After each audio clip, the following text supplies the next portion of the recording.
don't like them putting chemicals in the water that turn the friggin' frogs gay. Do you understand that? Conspiracy theories. Love them or hate them, they're an important part of YouTube and have been for the last decade. But what makes a good conspiracy video? In my opinion, a good conspiracy video is one that leaves you thinking it's possible. It might not be certain, but it's certainly got me thinking. And I had the intention of finding the craziest, wackiest, most outlandish conspiracy I could possibly find.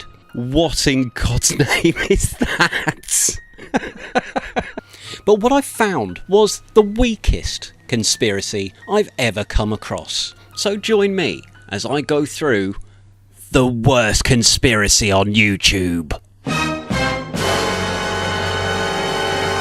But first, play my high quality intro.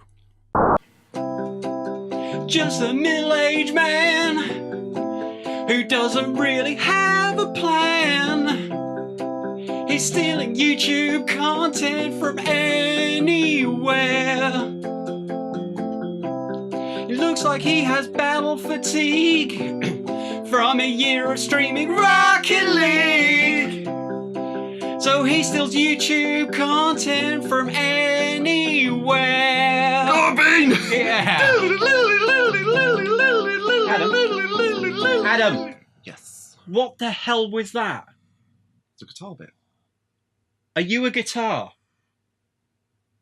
Yes. Will China invade Australia? Nope.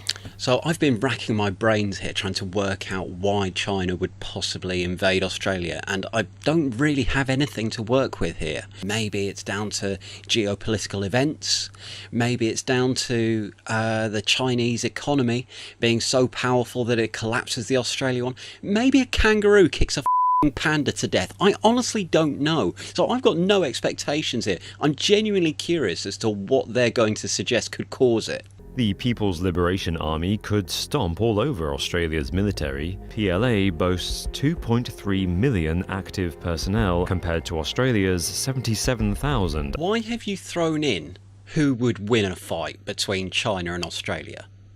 That's not really a relevant question. Obviously China's going to win, but that's not the important part here. The important part is why? Why would China get into a fight with Australia?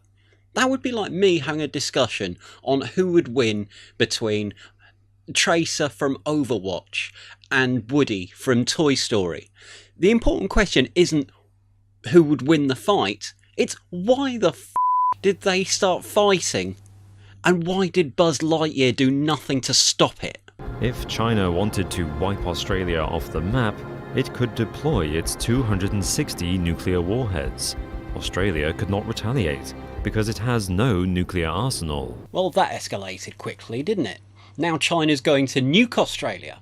Mind you, Neighbours will finally be worth watching again. If China were to attack Australian shipping, they would almost certainly end up attacking American, British, Canadian, Japanese, Korean, Norwegian, Indonesian, German, Kuwaiti ships and sailors. Isn't it strange that that's where they drew the line? They didn't think attacking with a large invasion force was ridiculous. They didn't think to themselves that bombing Australia into a nuclear winter was ridiculous. But they did go, but they won't do it by boats.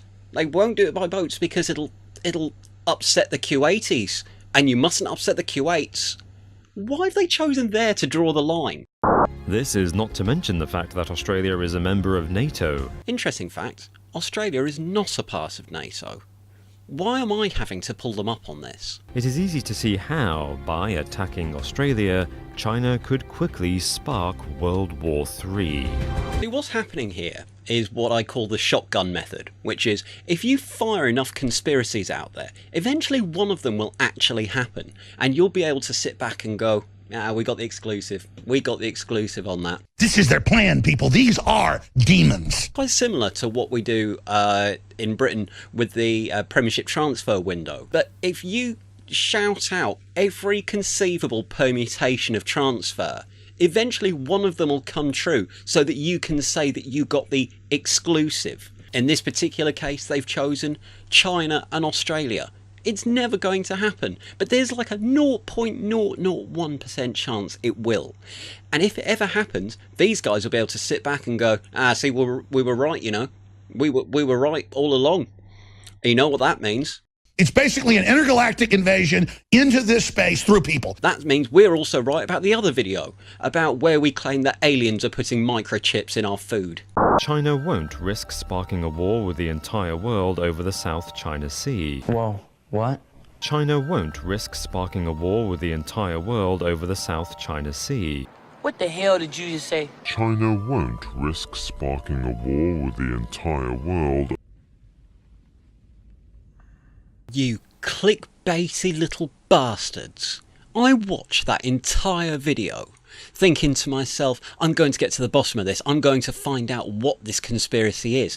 I watched for so long that I was actually prepared to believe almost anything you threw at me there. All I wanted to do was find the cause of this conspiracy. I wanted to find out why would China attack Australia? I was totally receptive. I would have believed you. You make me watch 8 minutes of that video and then you take a big on me and then go, it won't happen. I know it won't happen. We knew it wouldn't happen. We told you it wouldn't happen. At some point, China will feel ready to make its final move. Quite what that will lead to, whether world war or victory for Beijing, is uncertain. What an end conclusion to their video. Will China attack Australia? No. But they'll do something. We don't know what. But they're bound to do something. We watched that video because we wanted to know whether or not it would happen. For you to go, no, but they'll do something, won't they? That's pretty much the opinion we already had. You're supposed to be some sort of conspiracy channel uncovering the truth, and you don't have any truth. What's the point of you? So ultimately, I'm really disappointed. One of the most important things on YouTube is the fact that anyone can have an opinion, no matter what it is, and there will at least be a place where you can spout it. As a result, you find crazy conspiracy people, and I thought this was going to be one of them, and I was kind of looking forward to it and looking forward to having a little bit of a laugh at their expense, you know, standard YouTube stuff. But they don't have a conspiracy. If they had some wild theory as to what chain of events are going to lead to China going to war with Australia, I wouldn't mind. I would at least respect the fact that they had an opinion at all. But they don't have one. It's just them doing clickbaity nonsense. I've got no problem with conspiracies. I really don't, because at least then they're open to criticism. These guys don't have any opinion. It's just a soulless company who've decided to make a video. Who wishes to kneel before me and accept that I am in fact a black-eared dog? Now this is a guy who can do a good conspiracy video. Can't seem to find his YouTube channel though.